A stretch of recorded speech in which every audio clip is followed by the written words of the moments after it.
돌아갈 집이 있는 사람이 누리는 선물, 돌아갈 집이 있는 사람이 누리는 선물이라는 제목으로 우리 하나님 말씀 증거하도록 하겠습니다.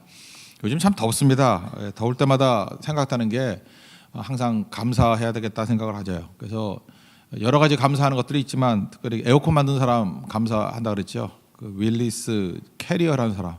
그래서 내가 캐리어 놓고 되게 감사했어요. 그죠?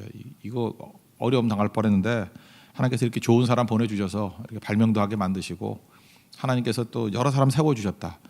우리를 이렇게 시원케 하는 사람이 되었으면 좋겠어요. 우리도.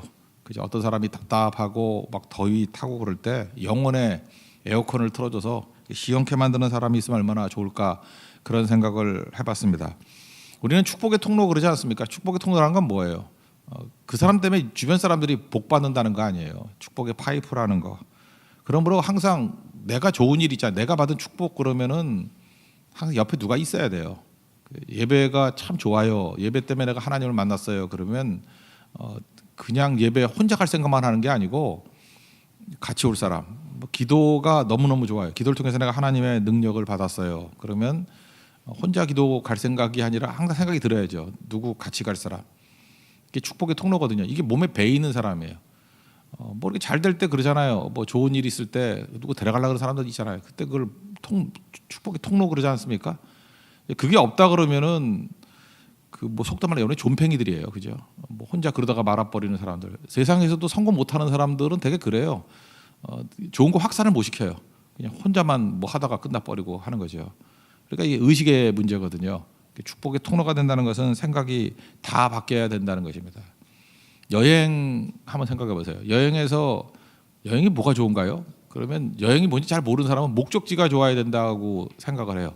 그래서 뭐 어디 가고 싶냐 그러면 뭐 항상 유럽이 많대요. 유럽 가고 싶다, 뭐 몰디브 가고 싶다, 뭐 이러는데 여행을 좀 다녀본 사람은 알죠. 여행 목적지도 중요하지만 더 중요한 건 동반자라고. 누구와 같이 가느냐가 여행의 그 수준이 달라지거든요. 사실 우리가 선교 여행 그럴 때 선교 갈 때도 사실 뭐 이렇게 섬기는 것도 있지만 동행이 너무 좋으면 너무 기쁘고 막 그러지 않습니까? 설레고 그런 게 있죠. 동반자가 훨씬 더 중요한 거죠. 근데 그 다음 단계로 가면 뭐 많이 들으셨죠. 돌아올 집이 있는 게 여행에서 제일 중요하다고. 여행 다니는데 돌아올 집이 없으면 그걸 난민이라 그러거든요. 난민, 돌아갈 집이 없는 거. 근데 우리 인생은 약간 난민이에요. 나그네거든요. 이 세상은 우리 집이 아니기 때문에. 그래서 아버지 집이 있는 사람, 나이가 들어가고 죽을 때가 가까워온 사람일수록 돌아갈 집이 없는 사람은 굉장히 당황해합니다. 그래서 안절부절해요. 우린 그러죠. 저 사람 돈도 많은데 왜 저러나 그러는데 돈 갖고 되는 거 아니거든요.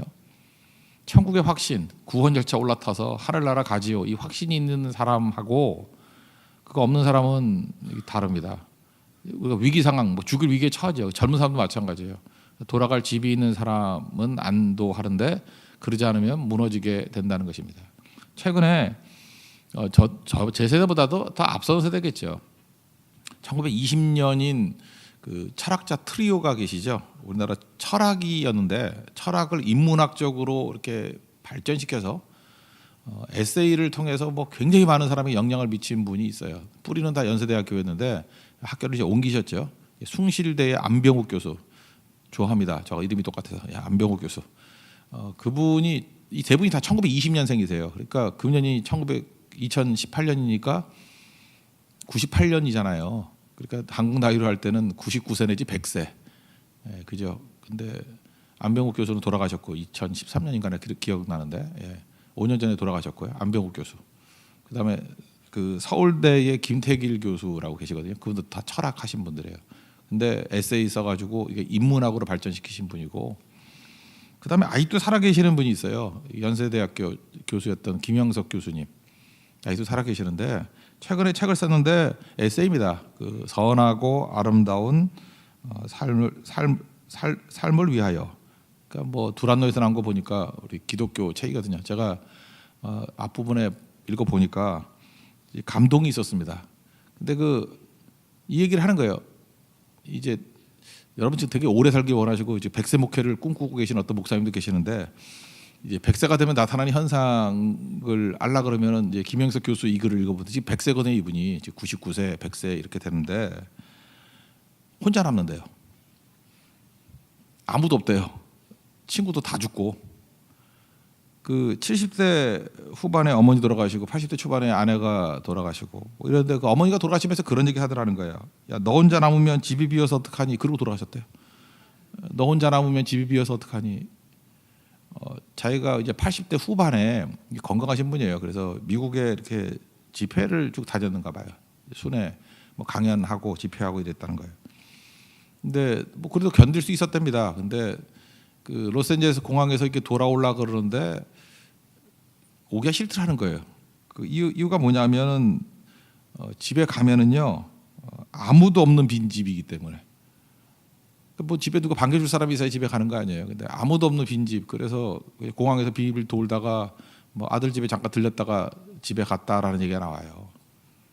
그리고 친구가 3명이었는데 하나씩 이제 가니까 아무도 없더라. 여러분 우리 인생에도 그런 시기가 와요. 아무도 없는 시기가 오거든요. 그때 다 필요 없어요. 딱 하나예요. 돌아갈 집이 있어야 됩니다.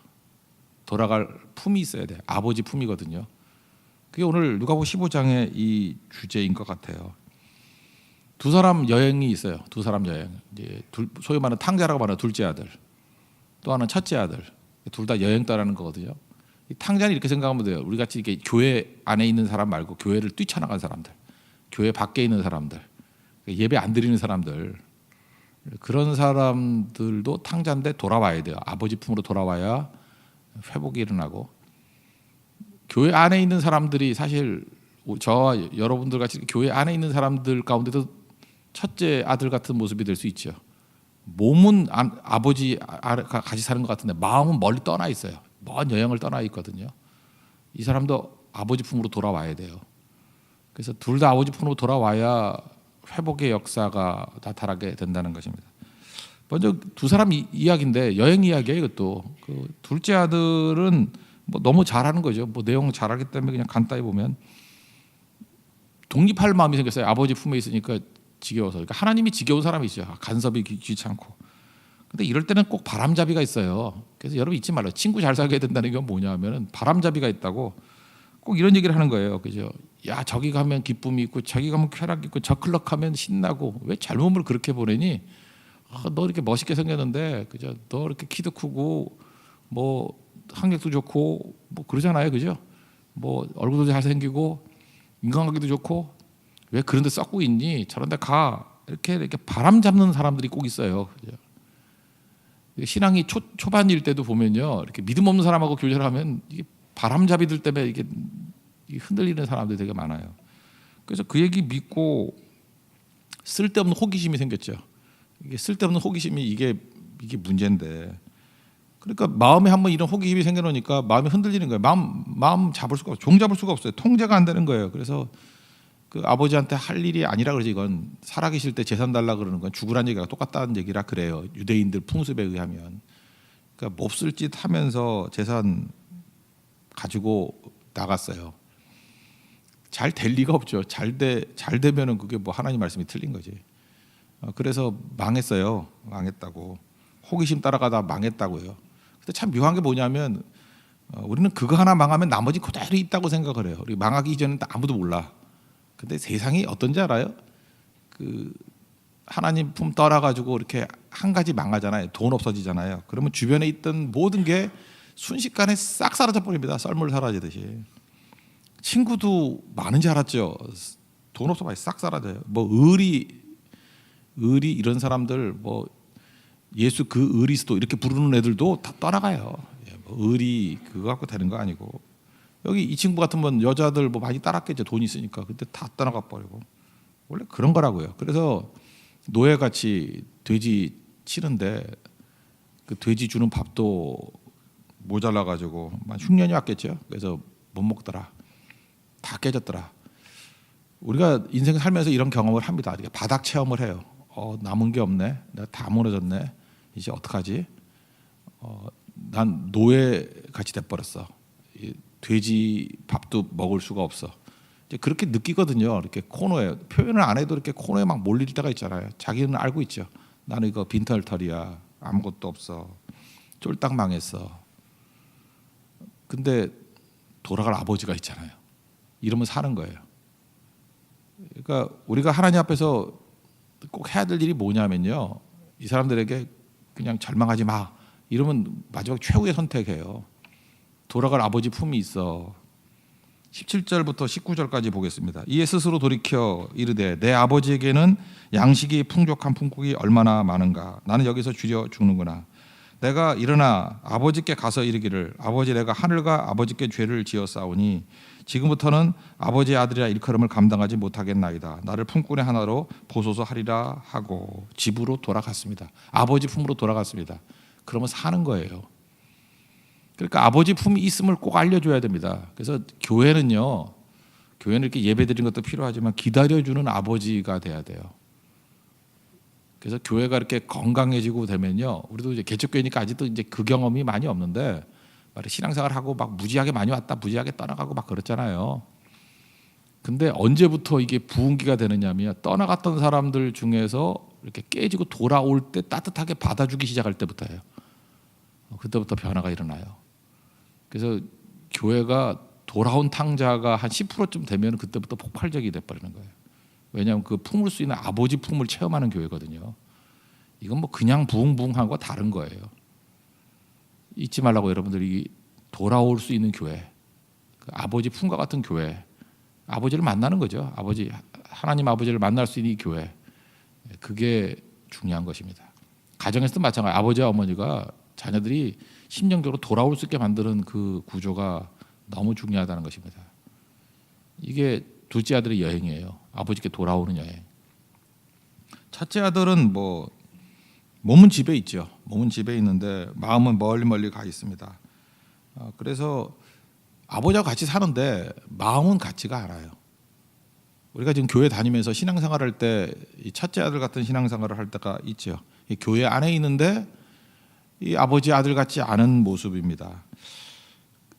이거는 어떤 현상으로 나타나냐면요, 이렇게 교회에서 신앙생활을 하면서도 이렇게 집안에 있는 그 첫째 아들 같은 사람은 제일 많이 쓰는 용어가 있어요. 지쳤다 이런 말을 많이 써요.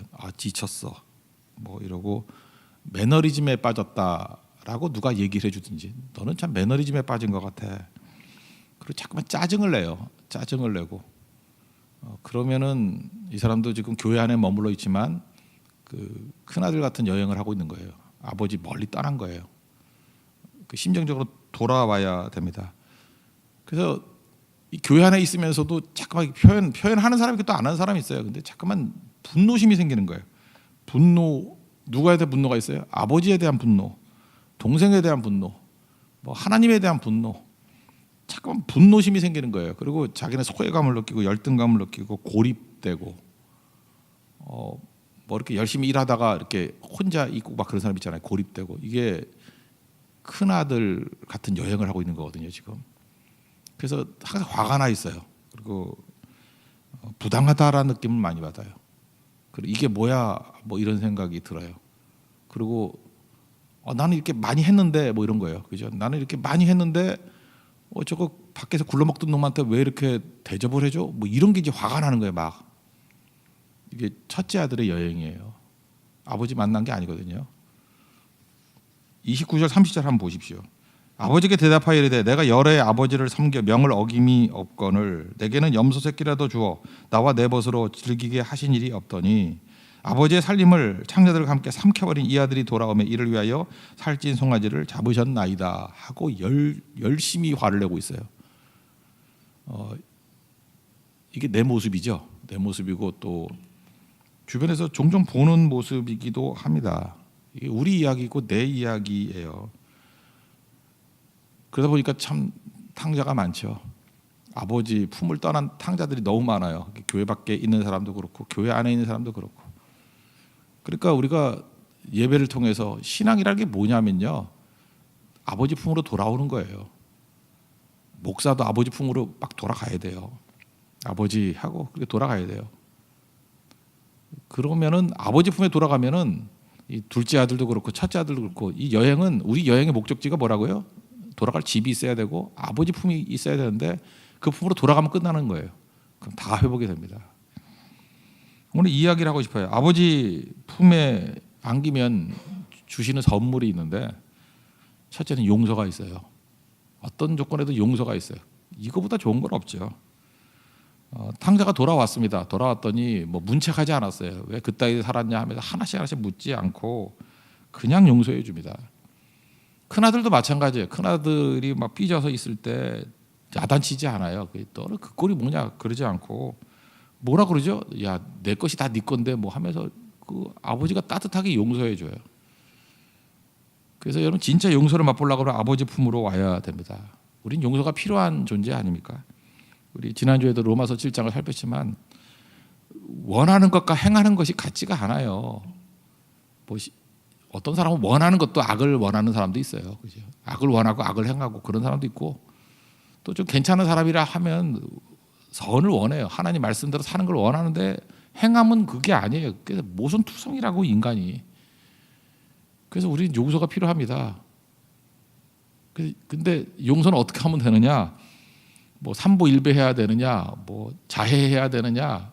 뭐 그런 거 아니고요. 성경의 답은 이거예요. 아버지 품으로 돌아오면 용서해 준다는 거예요. 이게 복음 아닙니까? 우리는 고아와 같이 버려진 존재가 아니고 아버지가 계시는데 그냥 아버지께 가면은 무조건 용서해 주신대요. 이사야서 1장을 읽어보면은 원래 1장이 뭐 이렇게 쭉 내용이 나오는데 내용보다도 가슴에 확 와닿는 게 뭐냐면 18절이에요. 여호와께서 말씀하시되 오라 우리가 서로 변론하자. 너희의 죄가 주홍 같을지라도 눈과 같이 희어질 것이요 진홍같이 붉을지라도 양털같이 희게 되리라. 여기 보면 조건이 있어요. 뭐 뭘 해야 된다 그런 게 아니고 그냥 돌아오면 그냥 아버지 품으로 돌아오면 주홍 같은 것도 눈과 같이 되고 진홍 같은 것도 양털같이 되리라. 그러니까 교회는 아버지 품으로 돌아오는 거 하는 일이에요. 그러면 세상 사람들이 이해를 못해요. 그걸로 그냥 용서가 되는 거예요. 어떤 사람은 그러잖아요. 나는 죄가 많아서 하나님을 못 믿겠습니다. 이게 말이 아니죠. 죄가 있으니까 하나님이 필요한 거죠. 아버지가 필요한 거죠. 여러분이 막 죄를 많이 졌어요. 많이 졌는데 뭐 이렇게 변호사님 찾아간다고 뭐 죄가 해결되나요? 그러지 않아요. 뭐 누가 친구 찾아간다고 뭐 이렇게 해결이 돼요? 뭐 다 해결해 주나? 근데 막 일 치고 난 다음에 아버지 찾아가면 아버지가 용서해주고 풀어주지 않아요? 그런 아버지 경험 못 해보셨나? 아버지가 해결해 주더라고요. 용서해주고. 아버지가 버리는 예는 없어요. 아버지는 항상 용서해주고 품어주고 그런다고. 그때 전능하신 하나님이 우리 아버지 되시는데 우리를 품어 주신다라는 것입니다. 그래서 우리 아버지 품에 가서 용서를 체험하는. 그래서 교회는 다 용서를 체험하는 교회가 돼야 돼요. 아버지 품이기 때문에. 우리 다 죄인이잖아요. 그래서 두려워 떠는 것이 아니라 용서가 우리 삶의 현실이 돼야 된다는 것입니다. 그리고 또 한 가지 두 번째는 풍성함이 있어요. 아버지께 돌아오면 풍성함이 있다고요. 여기 살찐 송아지 잡아라 그러죠.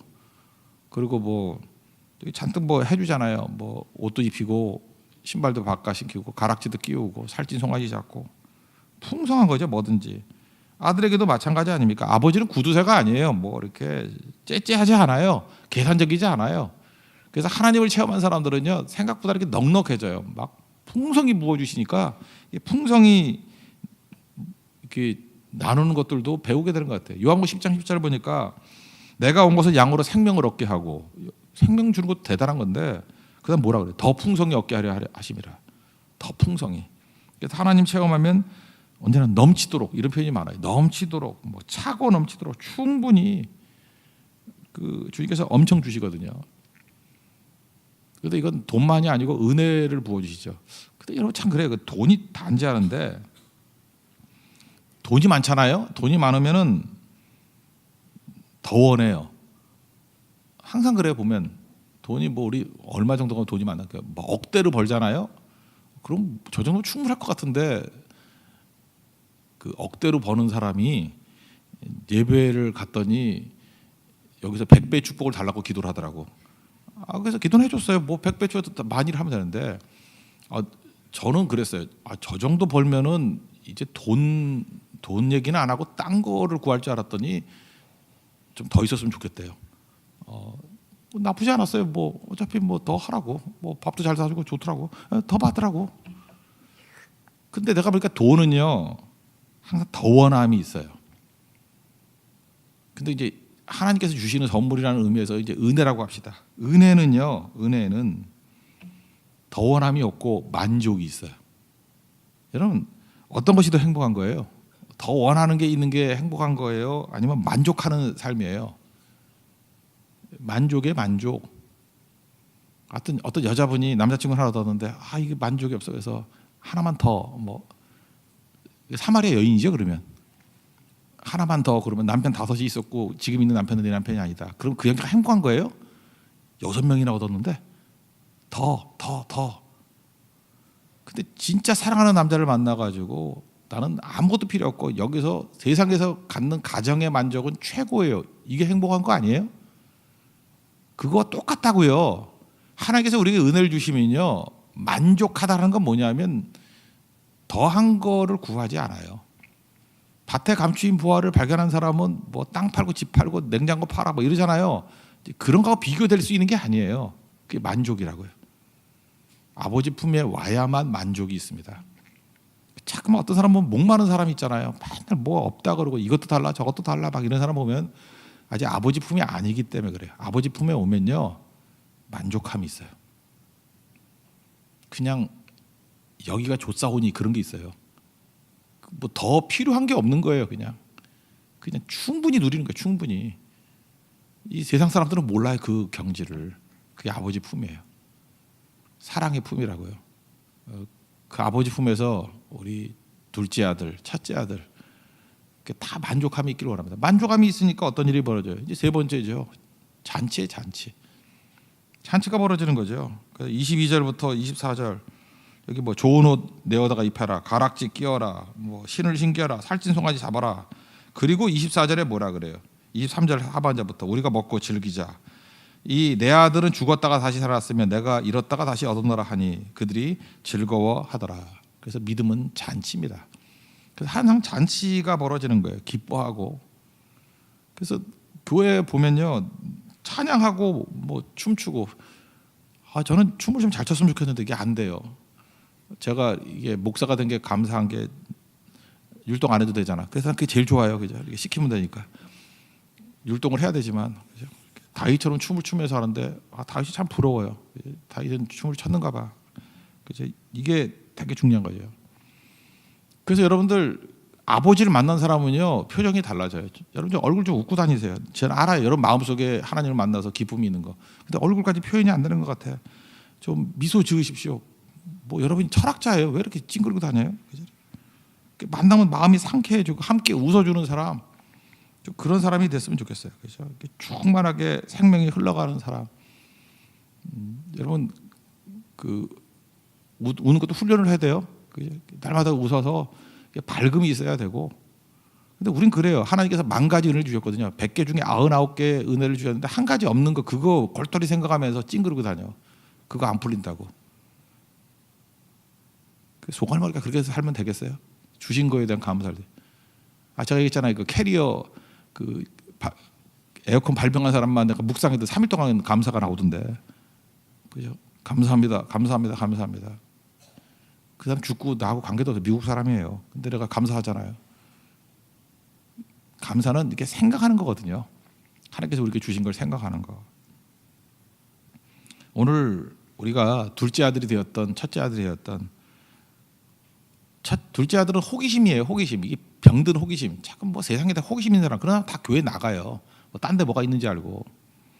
집 밖에 환상이 있거든요. 집 밖에 비전이 있거든요. 그 사람 돌아와야 돼. 돌아와야 비로소 회복이 되는 거고요.